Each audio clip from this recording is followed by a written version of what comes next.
starting, but I want to let you know we're very full today, and more people are coming. So if there is a seat next to you by the wall, slide into it. If you can slide in the middle to leave, so we can leave as many seats on the aisle as possible for those who are still arriving. That'll help us all fit in here. Thank you. We'll start soon.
My name is Bob Boyd, and I'm proud to be your liturgist this morning, supporting Reverend Krista and Reverend Dee on this very special day.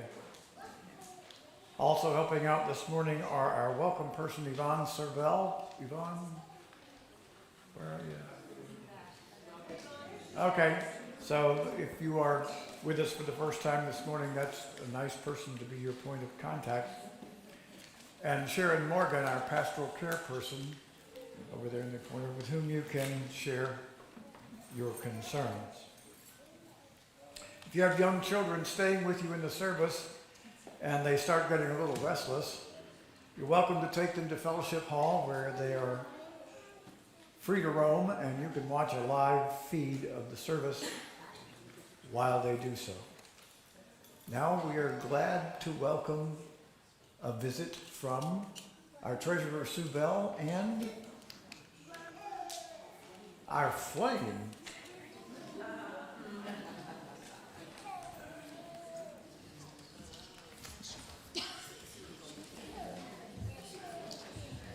Good morning.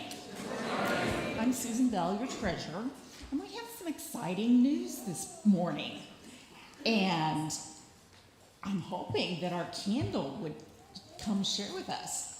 But this week, our pledge total reached 721,000.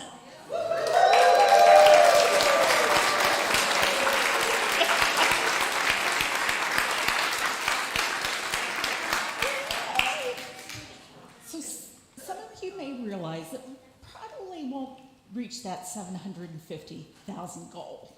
But we still have about 20 pledges that have not made their pledges, and we anticipate that'll be about 15,000. And that is very common, that there's a core group that won't make their pledge until May or June. So, but we, not what we'd like to hear, but, and it's true that we didn't reach our original goal, but Brian, Reverend Krista, Carol Glauser, and I traded countless emails and calls and texts to reach a budget that puts Eliot in a strong position for the next year.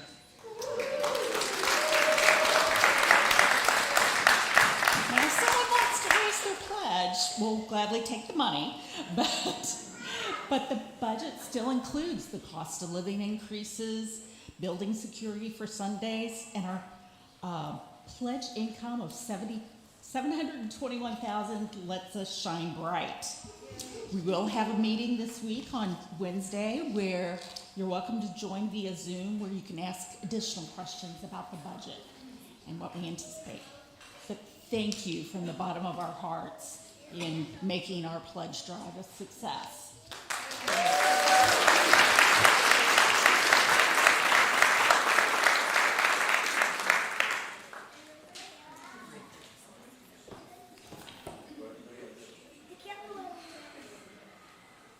I invite you, as you wish, to join in our welcome today by responding, "You are welcome here," at the end of each of the statements.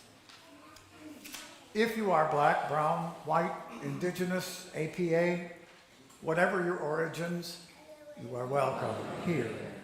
If you're an immigrant, a refugee, a person without documentation, you are welcome here.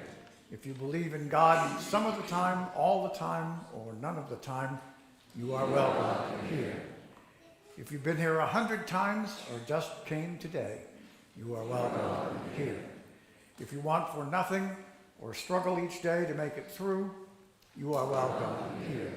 No matter whom you love or what your gender identity, you are welcome here. For this is a community of diversity, of love, and of justice, and it's good to be together. Let us enter into the spirit of worship.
Wow.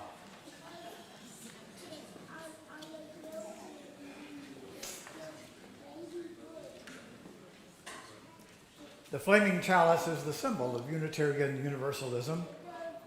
We light a chalice to signify that we are entering sacred space. May it be a beacon and an inspiration, reminding us of what is possible when we act together out of love. And isn't it the same light which gleams in the eyes of children when their world is still magical, the light of delight and wonder. Let it also kindle the fire of commitment in all of us, urging us to mold a future for these children in which their love and joy and natural goodness can flourish and their inherent worth and dignity be honored. I invite you now to rise as you're willing or able and join us in the opening hymn number 361.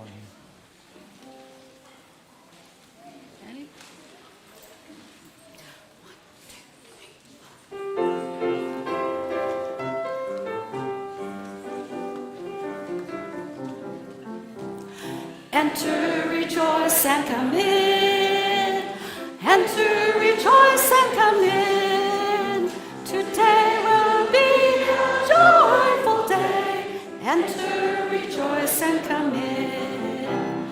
Open your ears to the song. Open your ears to the song. Today will be a joyful day. Enter your ears to the song.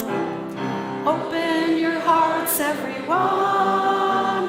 Open your hearts, everyone. Today will be a joyful day. Enter, rejoice, and come in. Don't be afraid of some change. Don't be afraid of some change. Today will be a joyful day. Enter, rejoice, and come in.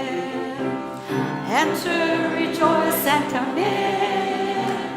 Enter, rejoice, and come in. Today will be a joyful day. Enter, rejoice, and come in. Stay up.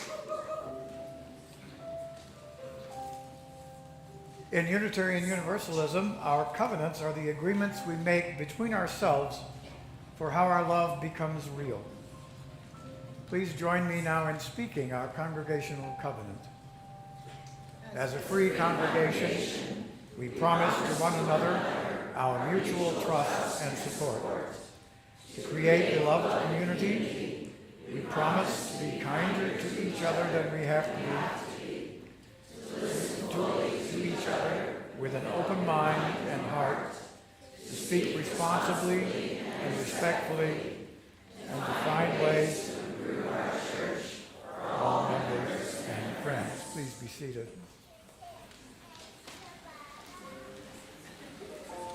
Every week we share our offering with a community organization which shares our values. This month, the organization with which we are sharing is MCCB Transitions. It's a group chartered by the state of Missouri to help people with disabilities make transitions and retain the ability to live as independently as possible. May we be a generous people.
Now I invite you to join me in the unison words of dedication, which you'll find in your order of service and up there, to the work of the church, which is weaving a tapestry of love and action. We dedicate our lives and these our offerings.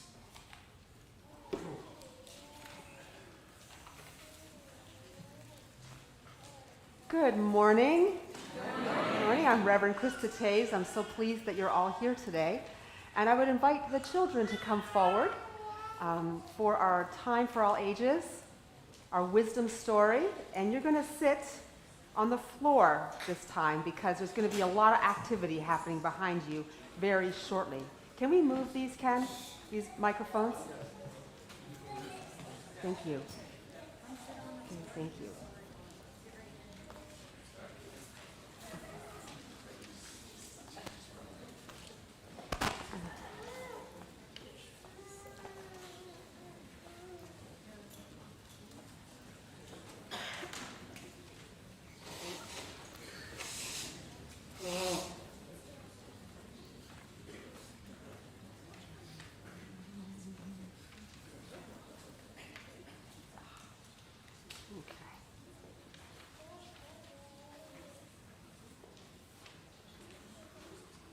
Good morning. Today is a very, very special Sunday. It is Child Dedication Sunday. Well, today it's also Baby, Child, and a Teenager Dedication Sunday, because we can be flexible around here. How many of you, do you know if you were dedicated or baptized as a baby?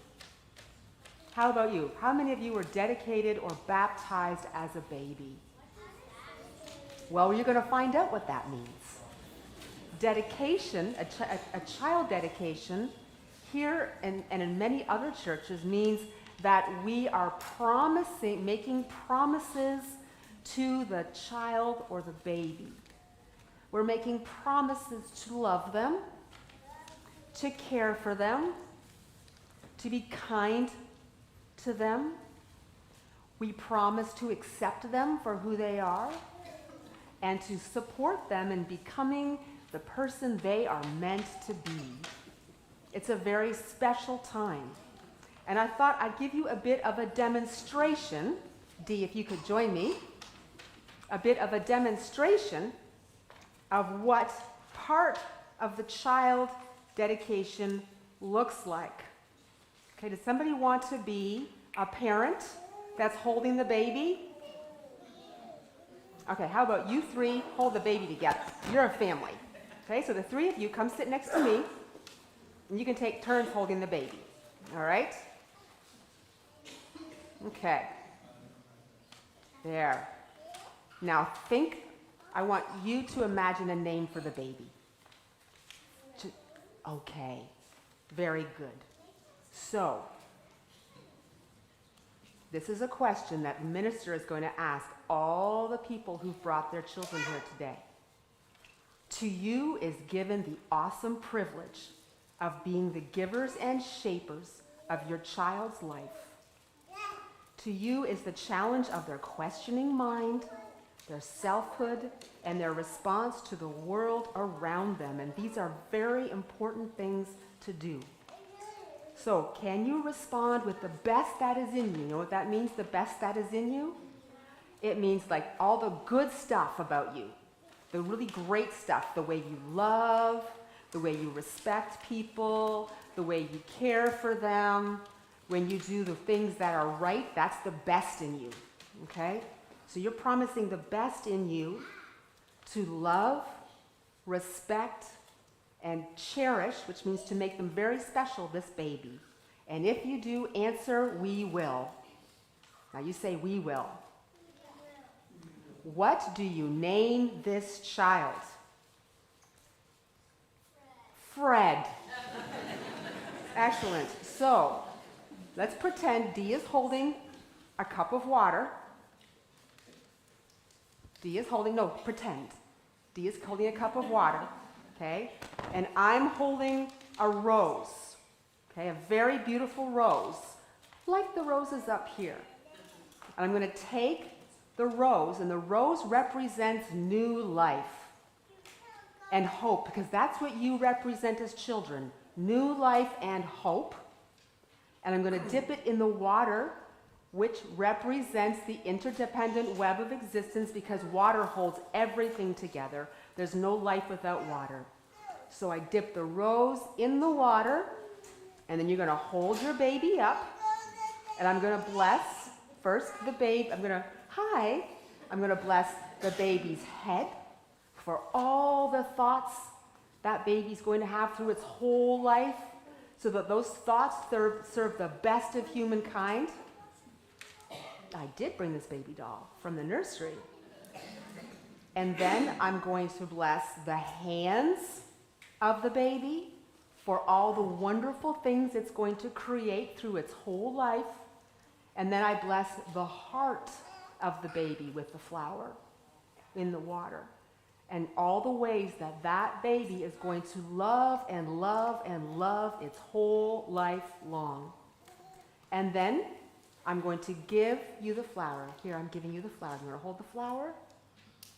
I'm going to give you the flower, and then we make more promises, which you're going to hear later, because we ask questions from everybody.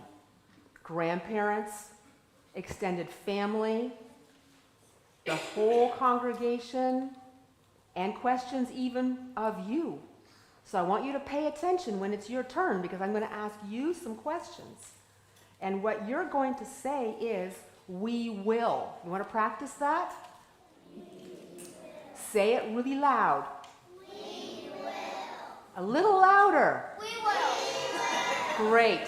That's how I want you to say we will during the child dedication when it is your turn.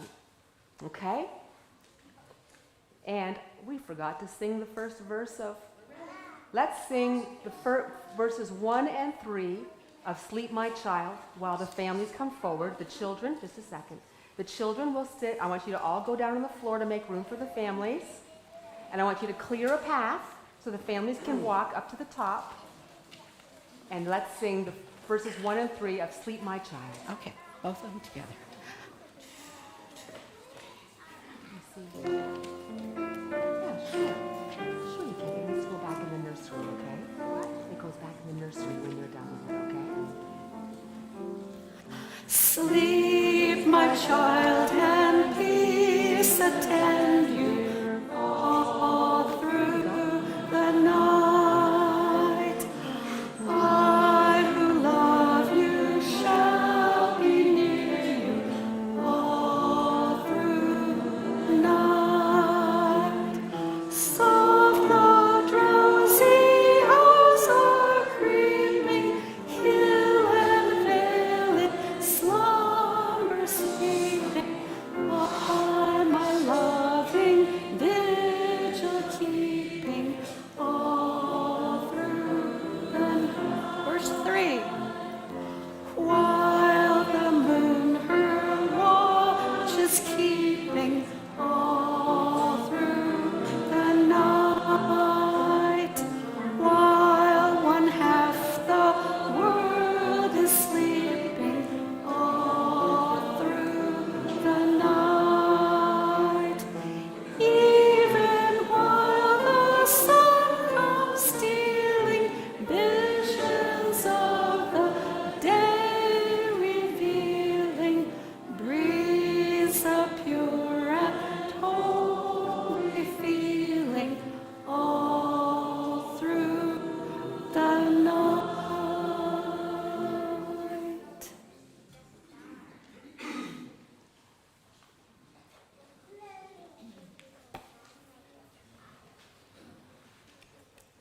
We gather today out of reverence for the mystery of life revealed in the miracle of birth.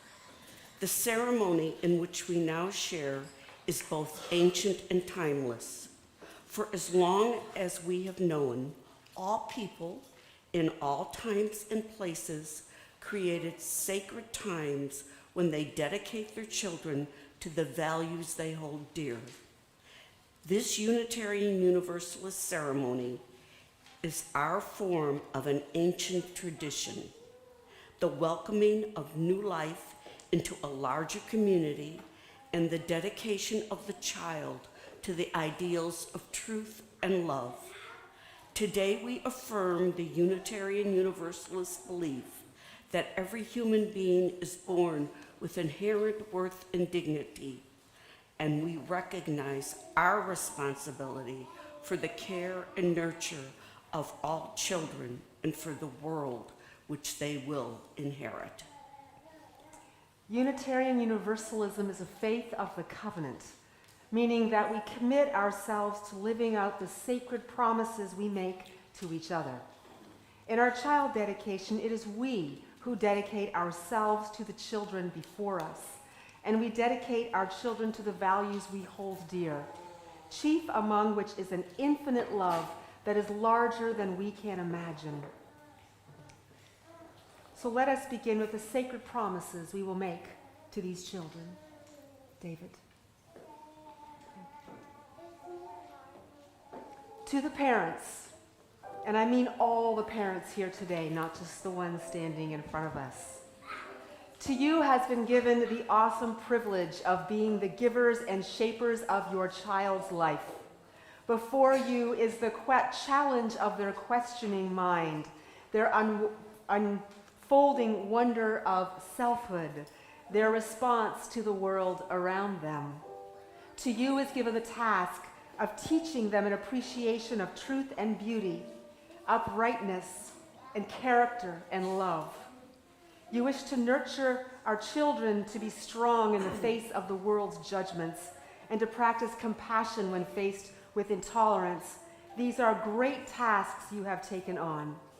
Can you respond with the best that is in you, seeking not to make them like you, but always helping them to find themselves in their own way? Answer, we will. We will. To the grandparents, you provide the priceless, intangible gifts of time and story. Your loving presence brings a different wisdom, and your stories open a doorway to the past. Will you stand by these parents and dedicate yourselves to providing another circle of love and affection, encouragement and support for this child, committing yourselves to their growth and maturation as a child of the divine? Grandparents, please answer, we will.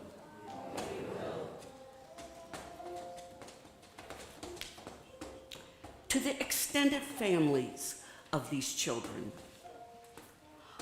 all of you here today play a special role in the lives of these parents and these children. Your presence here attests to that. Will you stand by these children as they grow and mature into adults, into the adults they will become? Answer, we will. And to all the siblings of these children, and to all of the children. Now, this is your part. Okay, remember your part. Here are your questions. You are the closest to these children in age and will be working and playing and growing up in the same world together.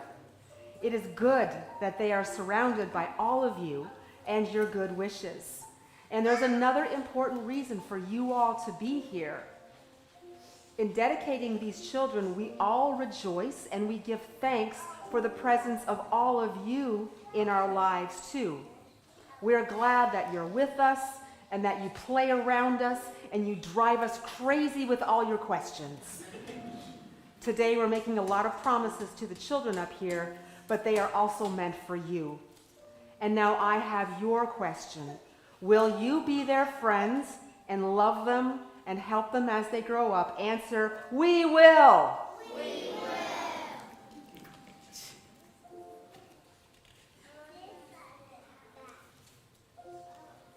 To the members and friends, it's you. Oh, I'm sorry.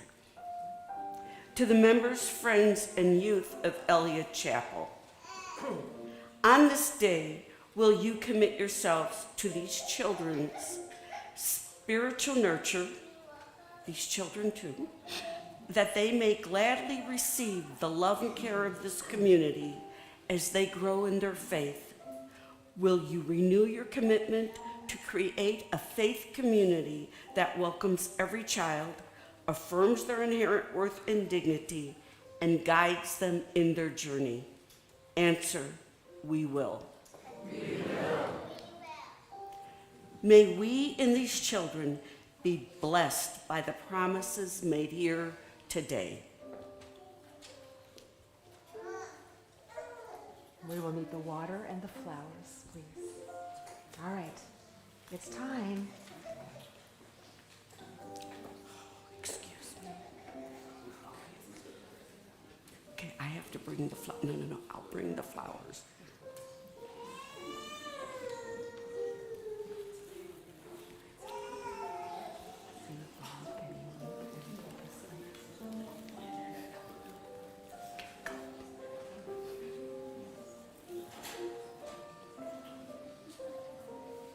Excuse me. Now, in this ceremony, the younger children will be given a rosebud with the thorns stripped from its stem. For at this time, we will do all we can to protect them from the harshness of this world. Someday they will meet the world in all its fullness. May the budding flowers be as the unfolding life before them, full of glory, grace, and peace.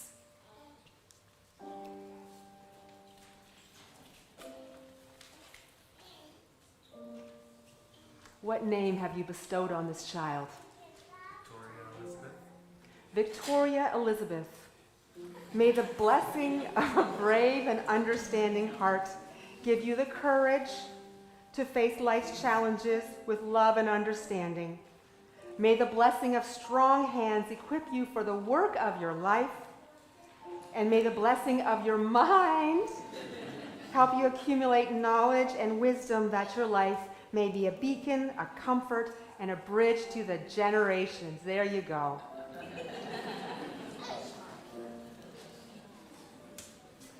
What have you named this child? Maxwell Gruner. May the blessing of a brave and understanding heart give you the courage to face life's challenges with love and understanding. May the blessing of strong hands equip you for the work of your life. And may the blessing of your mind help you to accumulate knowledge and wisdom that your life may be a beacon, a comfort, and a bridge to the generations.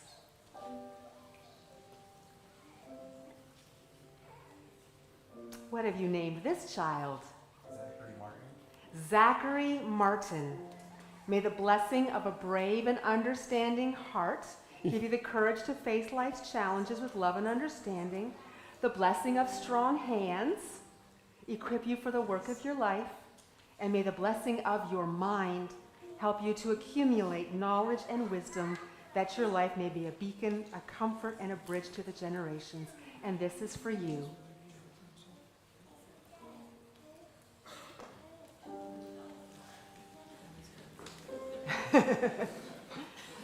And what have we named this child? Alexander Michael. May the blessing of a brave and understanding heart give you the courage to face life's challenges with love and understanding. May the blessing of strong hands equip you for the work of your life, and may the blessing of your mind help you to accumulate knowledge and wisdom that your life may be a beacon, a comfort, and a bridge to the generations. And there's a flower for you.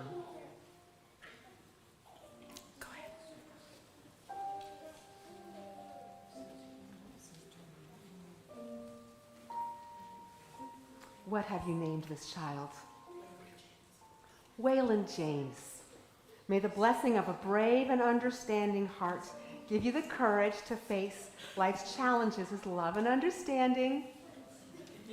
May the blessing of strong hands equip you for the work of your life. And may the blessing of your mind help you to accumulate knowledge and wisdom that your life may be a beacon, a comfort, and a bridge to all the generations.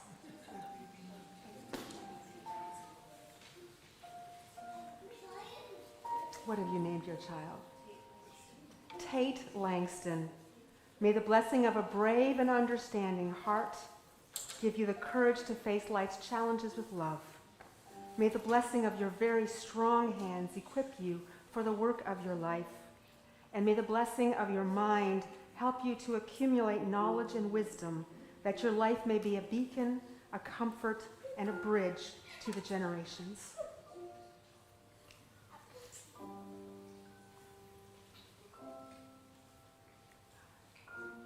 What have you named this child?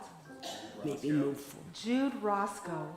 May the blessing of a brave heart give you the courage to face life's challenges with love and understanding. May the blessing of strong hands equip you for the work of your life. And may the blessing of your mind help you to accumulate knowledge and wisdom, that your life may be a beacon, a comfort, and a bridge to all the generations. And this is for you.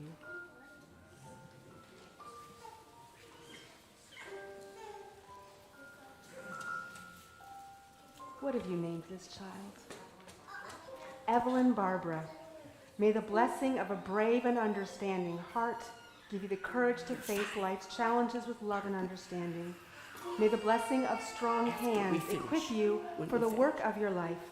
And may the blessing of your mind help you to accumulate knowledge and wisdom, that your life may be a beacon, a comfort, and a bridge to the generations. Miles, what have your parents named you? Miles Grant. I had hoped to give you a rose with thorns on it, but we couldn't find one. So in the spirit of the month, we're going to imagine that there are some thorns on this rose, because you're old enough that you no longer need to be sheltered from all the harshnesses of the world. You're now at a place where you can face more of the reality of the world around you. So with that, may the blessing of a brave and understanding heart give you the courage to face life's challenges with love and understanding. May the blessing of strong hands equip you for the work of your life. And may the blessing of your mind help you to accumulate knowledge and wisdom, that your life may be a beacon, a comfort, and a bridge to the generations.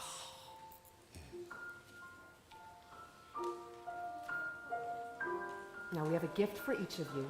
Scott, will you please offer them these gifts? So on behalf of the Religious Education Program at Eliot Chapel, I have one book for each participating family.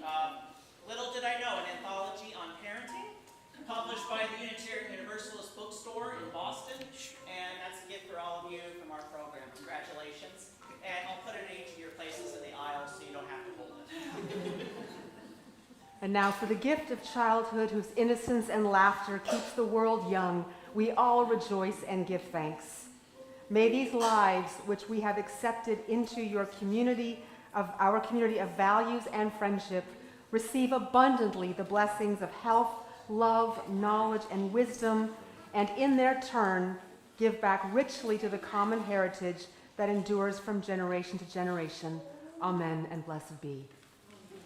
Let us welcome these children into the life of the congregation.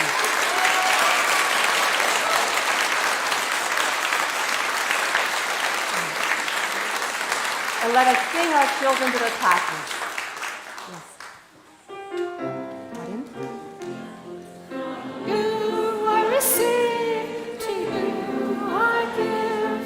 Together we share, and from this we live.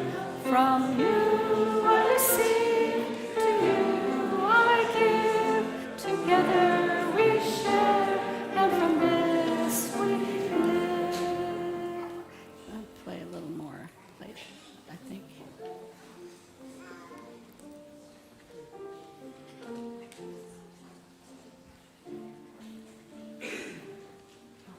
For some reason, my computer is not letting me in.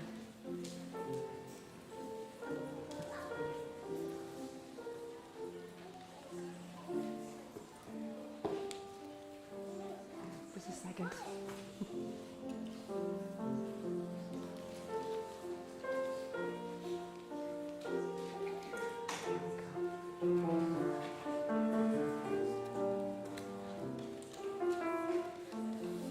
Let us enter into the spirit of prayer and meditation.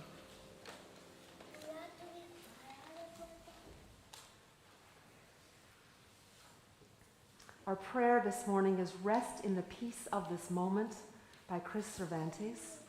I invite you, if you wish, to sit in a way that you feel grounded and centered. And I invite you, if you wish, to take 3 deep breaths to bring us into this space, this meditative space.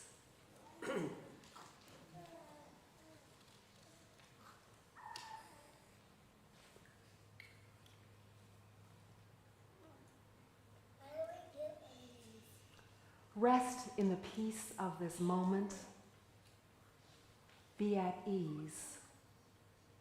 Imagine the stars above and the grass below. Imagine the stars looking back at you over years and centuries across oceans of empty space. Imagine the feel of the grass on your bare feet and feel it dry and crunchy, soft and supple. Rest in the peace of this moment.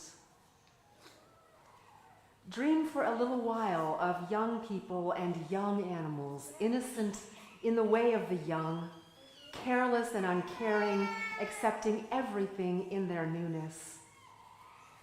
And then dream for a little while of the elders and the wisdom they have to give, the voices that say to you, it is right and proper to rest. Rest in the peace of this moment. Be still at the turning axis of the world and let go. Let go of the long unspooling of history, of sorrow and joy and birth and death and all the long years in between. Let us have a moment of silence for the prayers and meditations of our hearts.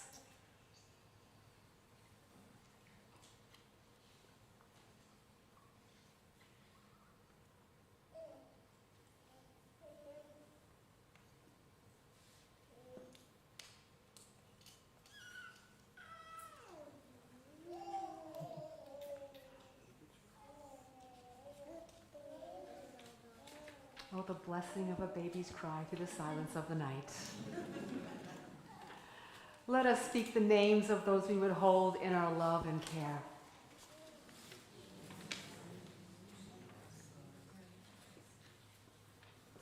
And let us take a moment to honor the memory of member Mary Balcova, who died mid-April here in St. Louis, and Jim Dacey, who died in Arden, North Carolina, later this winter.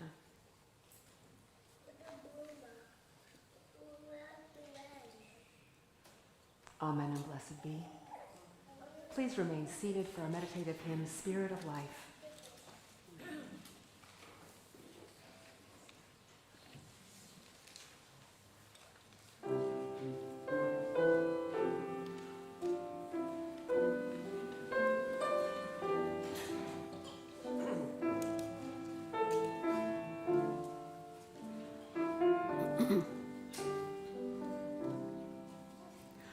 Spirit of life, come unto me.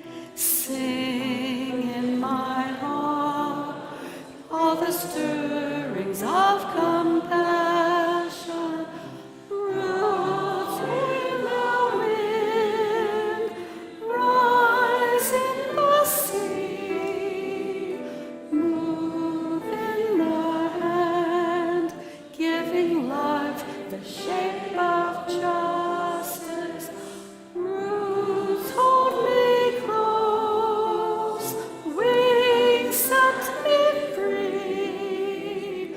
Spirit of life, come to me, come to me.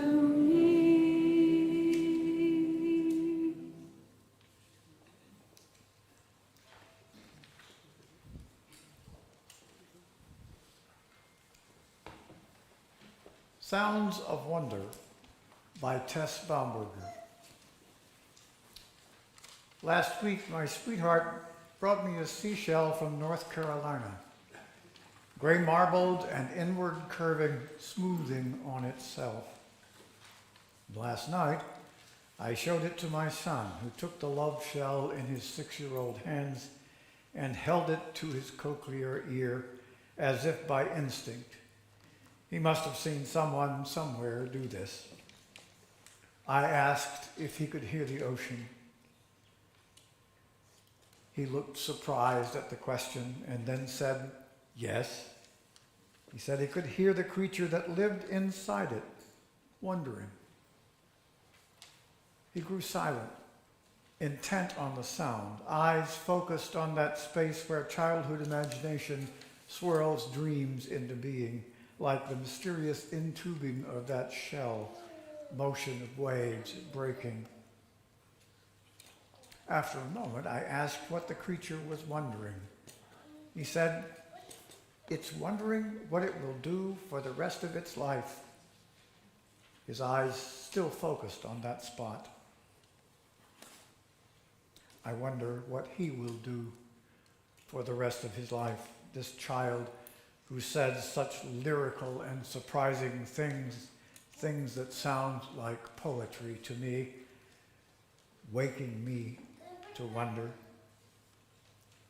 What shells will he build to protect his soft creature self from predators and the braiding emotions of life? How large an opening will he leave for love? What will be the sound of his own wondering? Here ends the reading.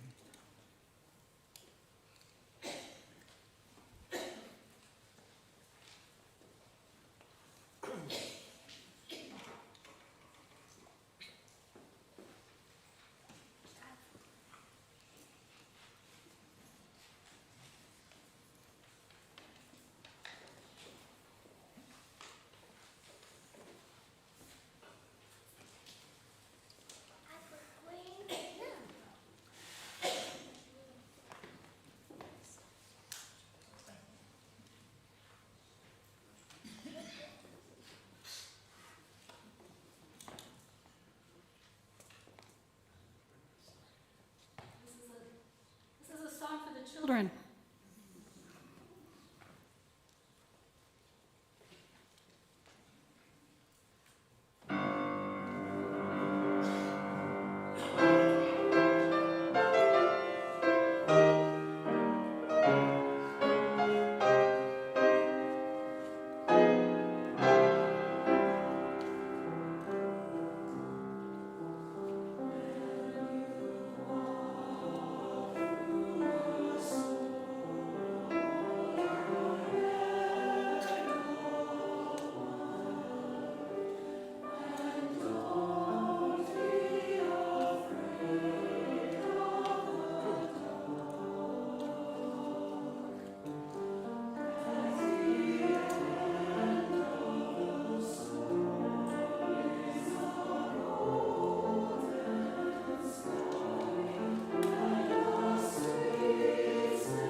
2 songs from The Sound of Music. Oh, it's just.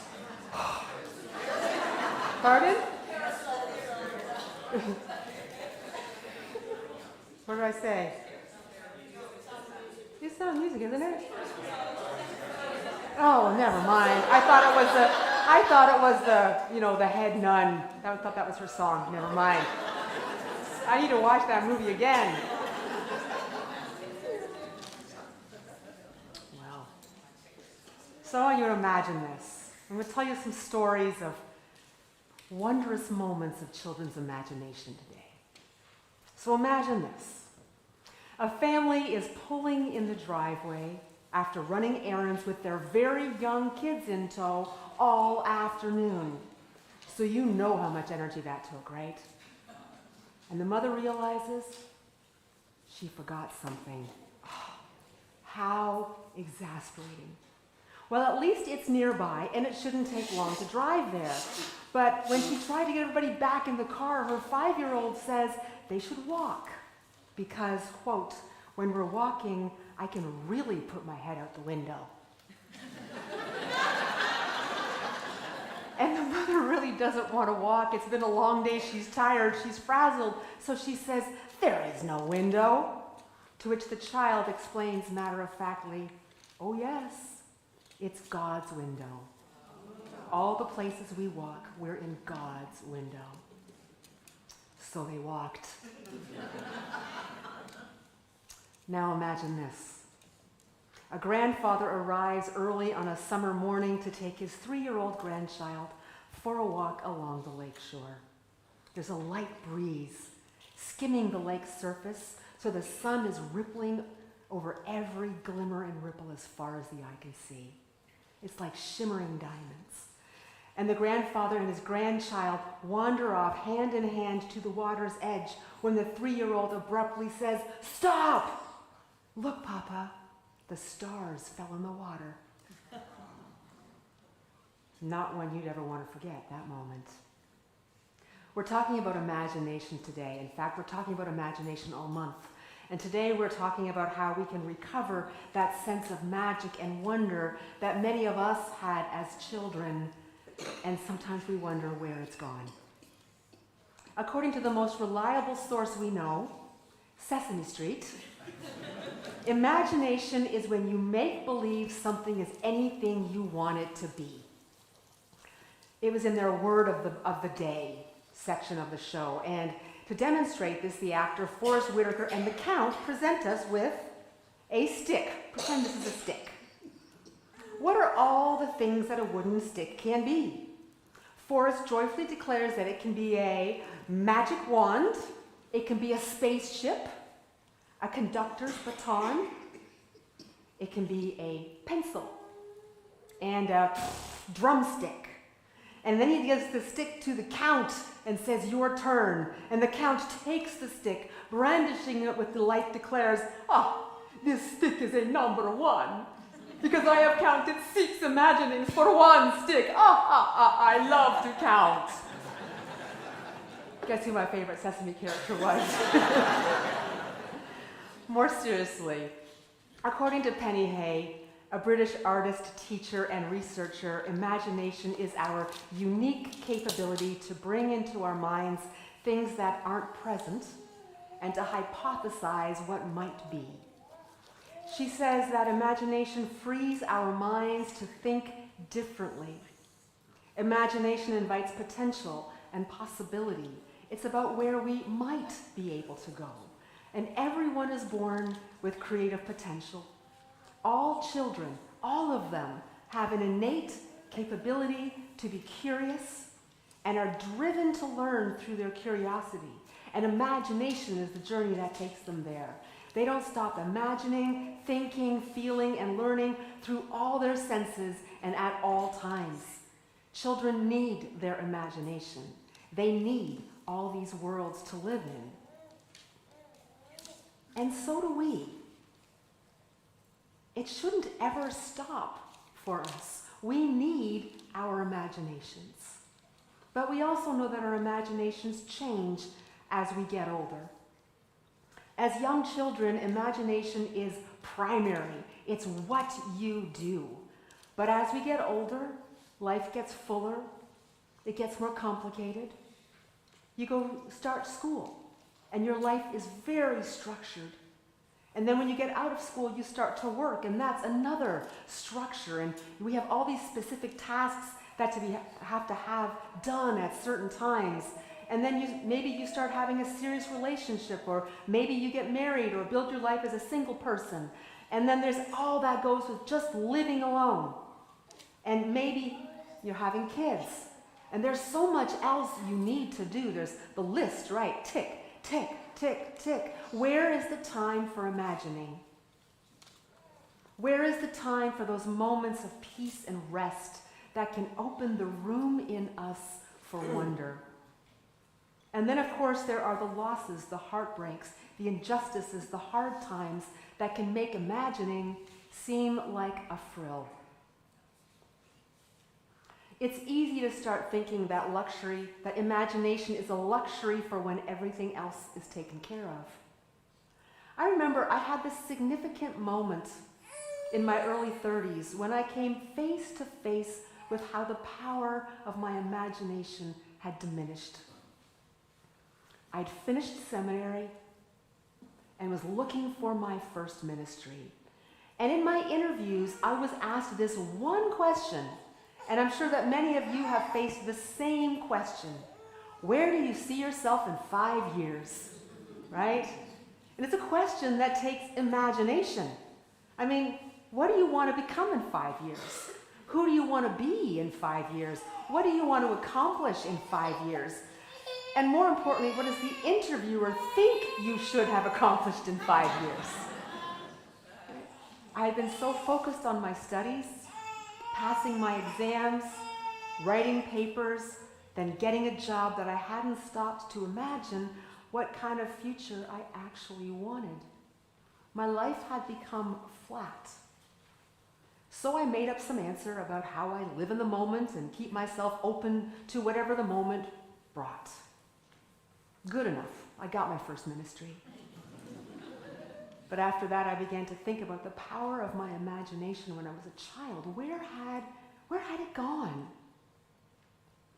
When I was about 3 years old, I became fascinated with the concept of time. Adults always knew what time was. I didn't know what time meant. But my parents would look at the clock on the wall and say, it was breakfast time, or lunchtime, or snack time. Yes, time revolved around food. But time also revolved around bedtime, least favorite time of the day. But how did the clock tell them this? Remember, this was before I learned numbers. So when they weren't looking, I got on the table, the kitchen table, reached up and touched the clock, and I stared at its face and listened to the ticking, hoping that it would reveal the concept of time. Imagination isn't a luxury. It is vital for living and for loving. When our imaginations are taken away from us or flattened through the course of life, that's an injustice. Later this month, I'll be talking about how imagining is a social justice issue, that all of us deserve lives where we are nourished and able to follow our imaginations. And that requires the kind of life where there is always space to step away from the lists and dream and imagine, not where some so-called reality tells you that your imaginations are just frills for empty moments when you're not doing the important things. This week I've been talking to a lot of people, asking, when have you been simply stunned at the power of imagination in the children of your life? And that's where I got the first two stories, and many more, so many that I couldn't possibly use them all today. And if you were one of those who sent me stories, thank you from the bottom of your heart. Because for this non-parent, it was a lifesaver. But it was also so enriching because it took me back into my childhood, and maybe it took you back into yours when you heard them about the wonder and the magic that you saw every single day. And these stories of wonder in our children, they change us. You know, from a mother who now understands windows and God differently, and a grandfather who feels wistful when the lake glimmers as it did that morning years ago when his granddaughter was just little. And my hope is that by listening to these stories, we can recover our own imaginings. This is so important, especially now, when much that we hold dear and sacred is being torn down, and values based in fear and division are stealing from us our imaginings, and those things we created through our imaginings that we thought and believed we could always trust in. We can't stop imagining what life would be like if we lived in a society grounded in trust and wonder and dignity and respect. Our imagination is a way to remember, to conjure up what life would be like if it was the way it should be. And that we have the power to imagine a different way. And that we have the power to get there. We have that power. We have it. So let's listen to the stories of children we love. So a mother shares that her youngest daughter, we'll call her Sophia, has an imaginary friend named Mousy. And Mousy is a troublemaker. Sophia will make inappropriate choices, but when asked about her choices, Sophia will insist that Mousy made the choice, not Sophia, so she is innocent. Isn't that handy? Who wouldn't like a Mousy in our pocket every once in a while? But this guy, writes Sophia's mom, is wreaking havoc. So what's this about? Part of it's about breaking the rules and trying to protect yourself from the consequences by blaming someone else, right? But go a little deeper, and maybe Mousy is Sophia testing the boundaries to see if they hold. Boundaries represent safety, even when kids say they hate them and try to cross them. Boundaries are an act of love, protecting the child's safety. And hopefully someday the children will grow up and they will create their own boundaries, understanding what they need for their health and safety. But maybe something else is going on. You know, all children make mistakes, but they don't have the maturity or the language to understand the emotions they feel when they face the consequences of those mistakes. And those emotions could range from guilt to fear, anger to shame, all pointing to one terrifying possibility, that they're actually bad. Most of us don't want to feel like we're bad, and we'll find imaginative ways to assure ourselves and others that we are still good. So if Mousy did those bad things, then maybe Sophia can feel reassured that she's still a good kid, even though she made a bad choice. None of this makes it less exasperating for her parents, right? Who are getting pretty tired of Mousy. But we can see how imagination helps out the big questions like, can we do bad things and still be good people? This spring, 2 brothers, both preschoolers, experienced their first death. The kids went to the funeral, saw the coffin, knew that their great-grandpa's body was in that coffin and that it was buried in the ground in a cemetery. And the boys are now using their imaginations to approach questions of mortality. So one day they became very concerned about moles, because they have had moles in their yard and have seen the trails of dirt left by their constant burrowing, and they're worried that the moles may be chewing through Grandpa's coffin. And what happens when they get to him? Are they going to chew right through him? Or are they going to be nice to great-grandpa? And so they asked their parents, and their parents assured them that the moles were being very nice, and that great-grandpa is in a place of everlasting kindness. Both these stories show children using their active imaginations to engage the most weighty things that shape our lives, like what it means to live and what it means to die. So what can these stories do for us who are past the earliest years of our life? When our imaginations are buried or dismissed or devalued or deemed childlike and immature, it cheats us. We're cutting ourselves off from our inner selves and from the wonder of the world around us. To recover our imaginations is to let go of the judgment that living through imagination is a weakness. It is not. Children are not weak. They're actually pretty strong and often fearless, and their constant imagining is part of why that is. Imagination makes us strong and resilient, able to bend and not break, because we're always considering how things could be different than they appear to be. Imagination means not having to accept what is just because it's not been made visible.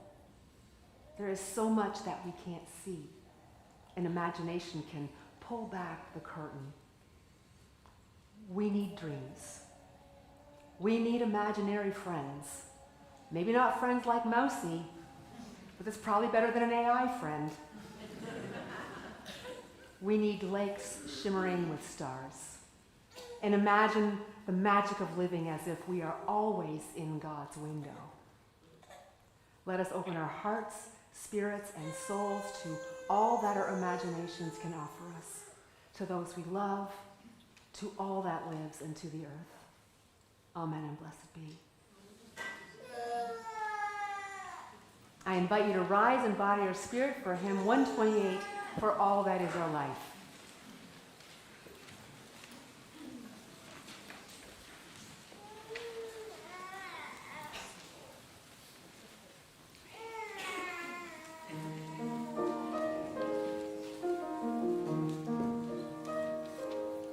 For all that is our life, we sing our thanks and praise. For all life is a gift, which we are called to use to build the common good and make our own days glad.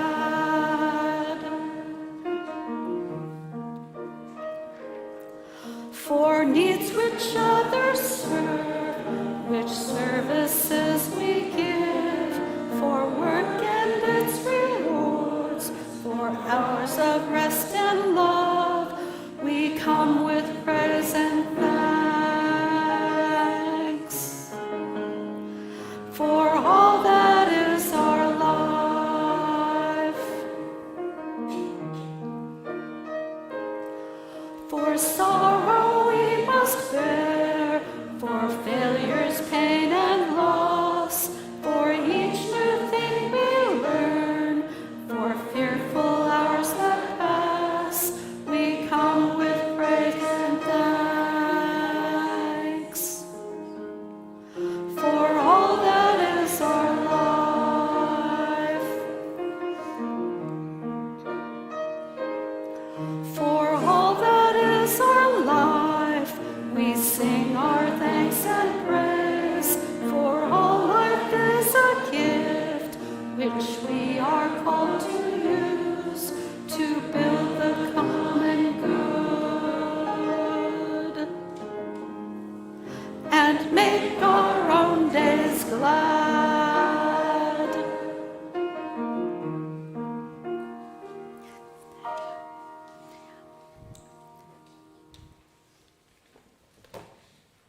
If you're visiting today, thank you for being with us. We draw strength from your presence, and we offer our strength in exchange.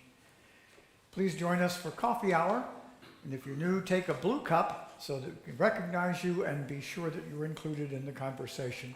And of course, if you're a member or friend, please look for the folks with blue cups and welcome them personally. There are guest forms on your way out, and the QR code on the screen will let you stay in touch with us. Our online coffee hour today is at 1:30. Please join me in our unison chalice extinguishing words.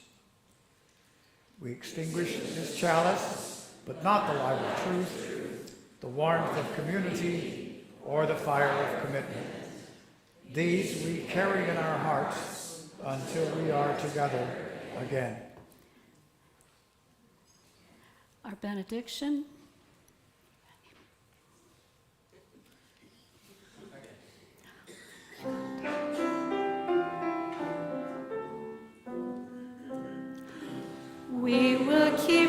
place for you, wherever you may go.